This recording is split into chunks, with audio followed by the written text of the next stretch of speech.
గురుగారు, నిత్య ఆరాధనలో భాగంగా ఈ మధ్యకాలంలో కొంతమంది సహజ పుష్పాలకు బదులుగా వెండి పుష్పాలు, బంగారు పుష్పాలను వినియోగిస్తున్నారు కదా. ఈ రకంగా వినియోగించవచ్చా? మళ్ళీ మళ్ళీ వాటిని వినియోగించడం వల్ల నిర్మాల్య దోషం రాదా? వెండి, బంగారం ఇవి రాజలోహాలు అని చెప్పబడినటువంటివి. కడిగి మళ్ళీ వినియోగించే అర్హత కలవి కేవలం మారేడు దళాలు మాత్రమే. ఇంకా ఏ పుష్పాలకు కూడా, ఏ పత్రాలకు కూడా కడిగి మళ్ళీ వినియోగించేటటువంటి అర్హత వాటికి ఉండదు. అయితే బంగారు పాత్ర, బంగారు లోహము పునః పునః మళ్ళీ మళ్ళీ వినియోగించేటటువంటి అర్హత కలిగి ఉన్నది.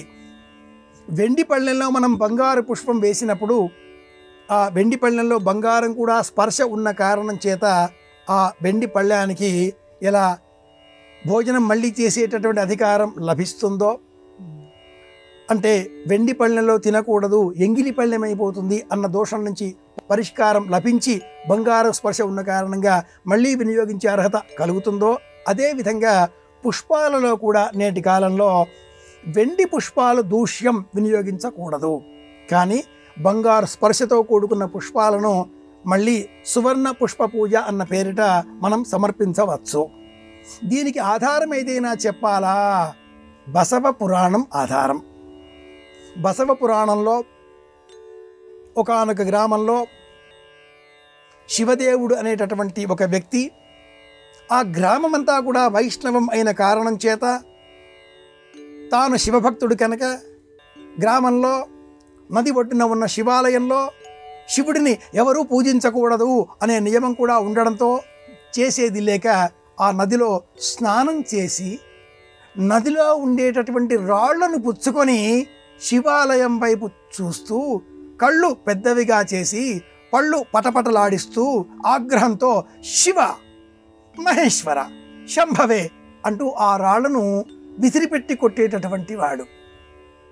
ఆ రాళ్ళు కైలాసంలో ఉండే పరమేశ్వరుడి పాదాల మీద బంగారు పుష్పాలుగా మారిపోయేవి. లౌకికంగా విసిరి కొడుతున్నాడు, కానీ ఆ భక్తుడి మనసంతా కూడా ఈశ్వర ఏమి కారణం ఇది అనేటటువంటి అవ్యాజమైనటువంటి దుఃఖం పొంగి పొరలుతున్నది. అశేషమైన భక్తి ప్రపత్తులతో అతడు సమర్పించేటటువంటి ఈ మట్టి పుష్పం కూడా పరమేశ్వరుడి పాదాలపైన బంగారు పుష్పంగా మారి ఉన్నది. బంగారు పుష్పాలతో పూజించేటటువంటి అర్హత రాజ సంబంధమైనటువంటిది, కానీ బద్ధకం పనికిరాదు. సజీవంగా ఉండే పుష్పాలను వినియోగించాలి. సజీవంగా ఉండే పుష్పాలనే సేకరించి సమర్పించాలి.